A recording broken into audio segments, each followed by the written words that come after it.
One-time WWE Women's Champion, two-time Slammy Award winner, a notable absence in the WWE Hall of Fame. Ladies, gentlemen, my non-binary friends, it is I, Josh Robinson, here for Love Wrestling, and this one's for all the women who want to be her and all the men who come to see her. That's right, it's the legacy of Sable.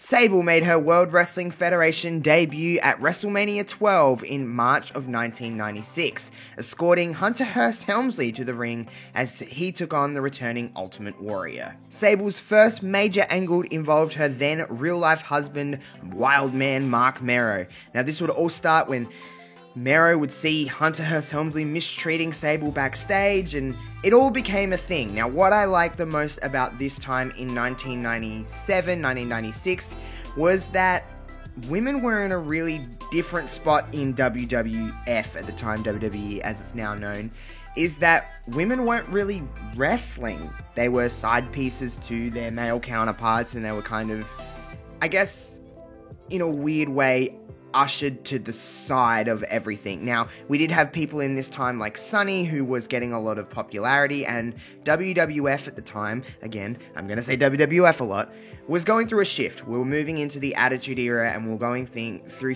different stages of what is working within wrestling, what isn't working within wrestling, what is the evolution of what women and just wrestling in general can do in these late stages of the late 90s. In 97 and into 98, Marc Mero would actually get injured, and we all thought maybe Sable would just go off television. That's just the end. It would just be the end of all that kind of stuff with Sable, and that was what it was. Now, Sable was making an impact in some way when she was with Marc Mero, but it was when Marc Mero got injured and she was doing things like just walking out with an inflatable chair and dancing, and again, wrestling was changing. What was selling in WWF at the time?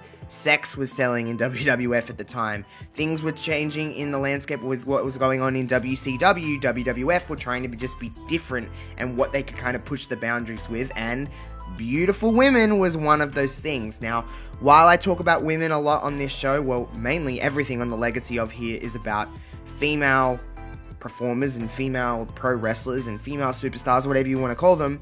But this was a different time, and when we talk about evolution and the women's revolution and the women's evolution and just women in the business in general, there wasn't really anyone bigger in the business at the time, with the exception of maybe Stone Cold Steve Austin, The Rock. DX was becoming a big thing. Of course, NWO was going on in 1998. Sable was up there with them. Now, a lot of people are probably going to be like, Josh, Sable was not up with Hulk Hogan. She was not up with Triple H, with The Rock, Steve Austin, all of that kind of stuff. But when you think about sheer popularity and the reactions that Sable was getting for simply just taking off her clothing was insane. Now again, while we're going with this, they needed to make Sable a bigger star, and what better way to do that was to shut everything down in the terms of a storyline.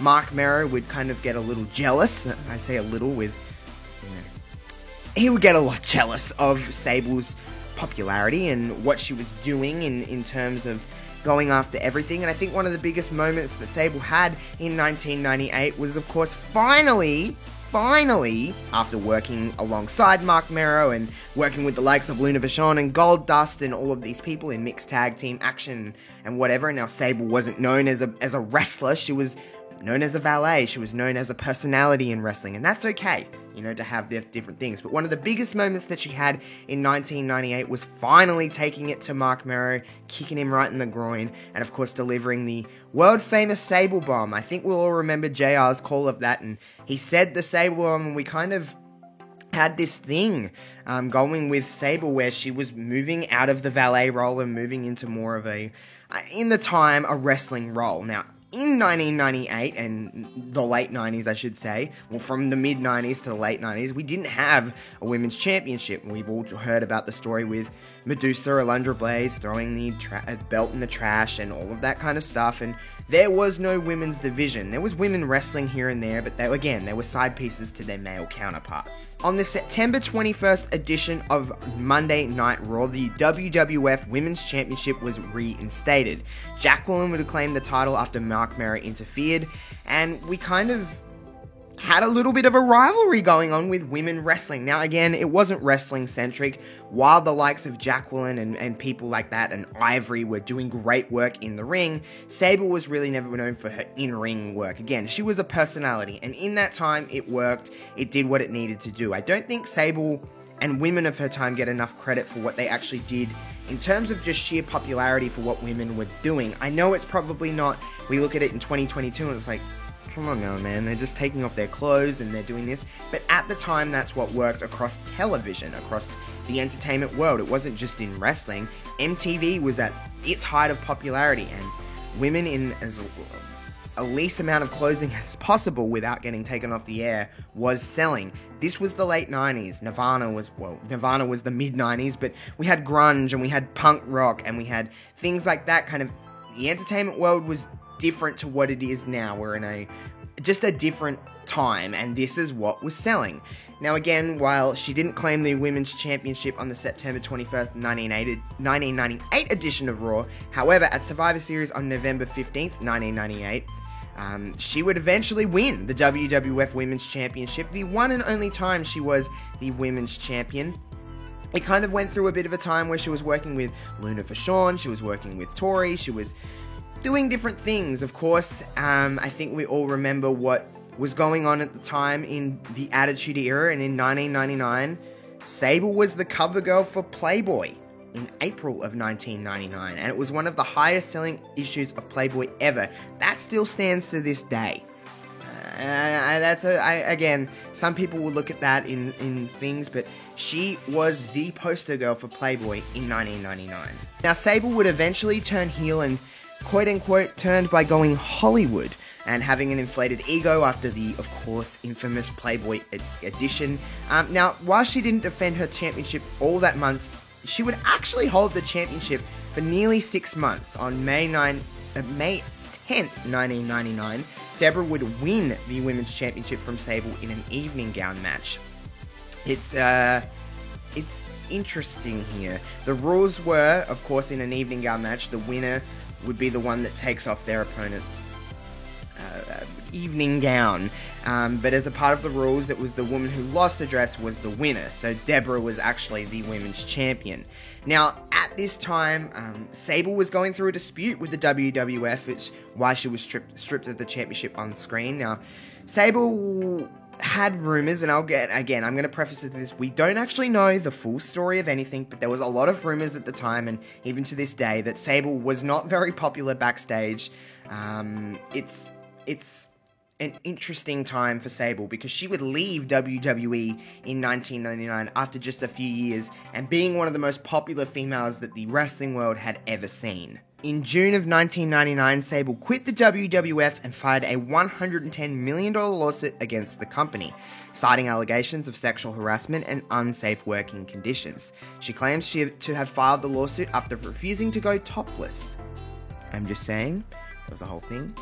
Sable reduced the amount that she was seeking in damages, and they eventually settled in court of August of 1999. Sable used her real name for her appearance in the September 1999 edition of Playboy, and she was the first woman in history to be given 2 Playboy covers in the same year. After her WWF exit, she made an on-camera appearance as an audience member on WCW's Monday Nitro on June 14th, 1999. Now, while it looked like Sable was all done with WWF, considering that she sued them and they had a big lawsuit, but that was not the case, because on April 3rd, 2003 episode of SmackDown, she would return as Sable.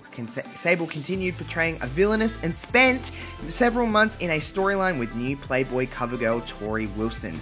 Sable would align with Vince McMahon, she would do different things, and Sable was back in WWE. Now, while the run didn't last too long, she would feud with Stephanie McMahon, they had some infamous matches, she would align herself with both Vince McMahon and then of course A-Train, did different things, but it kind of came to a bit of a conclusion on August 5th, 2004, where she was just kind of gone. Her run fizzled out, I will say that. She got to compete at WrestleMania 20 in an interpromotional tag team evening gown match. I know. It was a lot more like a lingerie match, but it was what it was. Again, the time of the business was different, and Sable was never really a quote-unquote wrestler. She was a personality, and a damn good one at that. She decided that it was time to step away from WWE, and this time it was a little bit different. She parted on good terms, and of course now is with Brock Lesnar. She decided that that was the kind of reason, was to kind of go away and start a family and be done with the world of wrestling. Now, while Sable did make her New Japan Pro Wrestling debut on January 4th, 2006, she was with Brock Lesnar, and she continued to accompany Lesnar until late June 2007. Of course, that all fizzled out, and that was a Brock Lesnar story, but she was there with Lesnar, and she was a part of New Japan Pro Wrestling. Now, while Sable, again, wasn't the world's greatest wrestler, she was a damn good popular star for the WWE, especially in the height of the Attitude Era. Now, while her years in WWE and wrestling as a whole were fairly limited and fairly short, she did a lot in the time that she was a part of the wrestling business. Of course, her little comeback run in 2003 into 2004 was fun. It did fizzle out quite quickly, and it just did what it did. But I think Sable needs to be talked about more. I know there's a lot of issues surrounding everything that happened with Sable, but I think it's damn time, and I think it's long overdue that Sable becomes a part of the WWE Hall of Fame. That's going to do it for this episode of The Legacy of. I wish everyone happy holidays. If you celebrate Christmas, have a wonderful Christmas.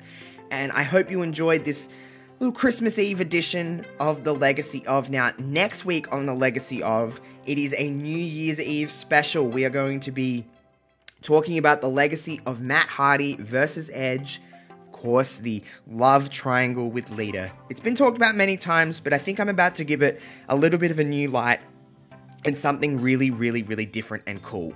But again, happy Christmas from me, happy holidays, all the good stuff. Please leave a like and leave a comment below to let me know if you like this episode, what you would like to see from The Legacy of over the next season. We're going to be doing stuff over the next couple of months here on Love Wrestling.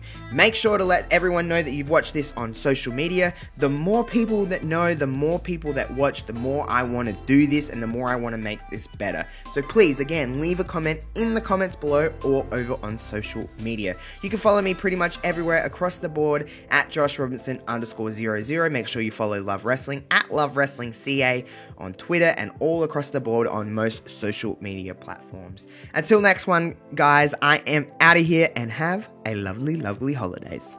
Bye.